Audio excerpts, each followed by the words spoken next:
Our organization had a dream, and that dream was that we didn't have to turn people away.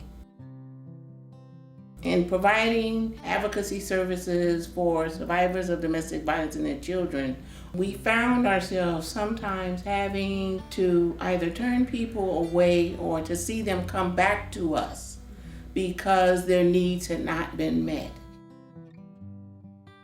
The reality of having permanent housing where family could become rooted in the communities did not exist. The issue of domestic violence and homelessness, I mean, it's a critical issue. And so when a woman and her child or a household comes to us and brings this issue to us, it's not as simple as saying, let's get you into a shelter. I mean, you've got a lot of complex issues that need to be addressed in addition to housing. And that's where I think the Home Plus program does a wonderful job, because it's looking at this cutting edge approach to homelessness solutions, which is housing first. Let's get a roof over their head. Let's get them into housing first. And then concurrently with that, let's wrap around the services that this woman, this family needs to thrive. Not just survive, but thrive. We have no problem expressing our emotions because it meant that it was going to be a cultural shift. Not only in this organization, it was going to be a cultural shift in the lives of survivors in our community, and hopefully if we continue to be as successful as we have been with the project, there's going to be a cultural shift in our community. Even though we believed in it and we knew that's what we should be doing, we still had probably previous models in place where our families need to be doing A, B, C, D to be able to participate in the program and to be successful. So survivor-driven flexibility, thinking outside the box really became key to, like Linda said, what we did in not only Home Plus, but it totally spilled over into all our programs. So I became homeless when I was 6 months pregnant because I chose to be safe and happy, and I didn't have anywhere to go. I tried to go into the shelter, but they told me I couldn't stay if I had my cat. I didn't really know that I could be self-sufficient. I didn't really know that I could do things on my own. I'd forgotten that. I'd lost myself in the idea that I needed someone to take care of me. So living on my own was very scary. They maybe have been isolated from family and friends over the years when they've been in their relationships. So we're kind of able to step in and be that friend, family support system temporarily until they do become rooted in their community again and are able to move forward on their own.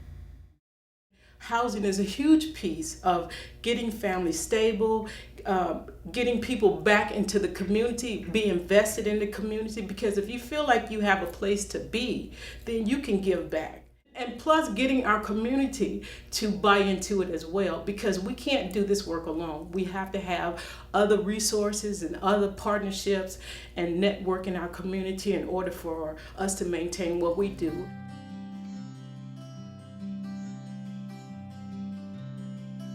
10% of our clients that we get have some kind of domestic violence in their background, some kind of situation that they come to us. And the good thing is they have this Home Plus program. It's not temporary, it's something that's long term. It's a program where we can help them with permanent housing. So, we can refer a client over there for their immediate needs, but then this is a program that looks at their long-term needs too.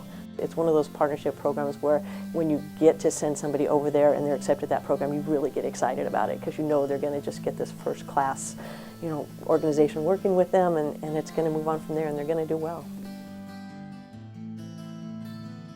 We were looking for an auto program to partner with us because transportation kept coming up with people needing car repairs and people needing maybe a vehicle because the bus system was not going to work for their needs.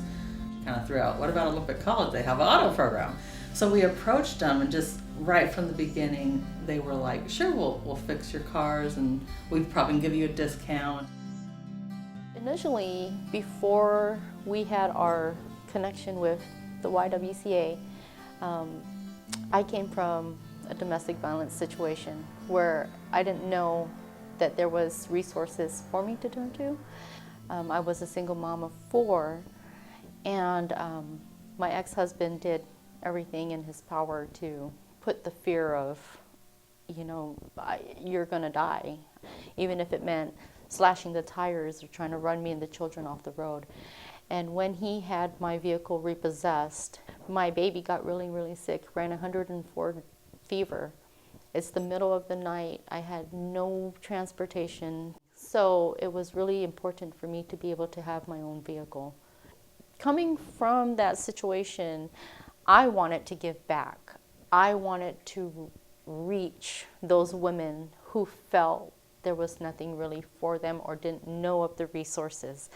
So when Elisa and Jackie connected with me, I was overwhelmed with joy. I just knew that our program could benefit the YWCA clients.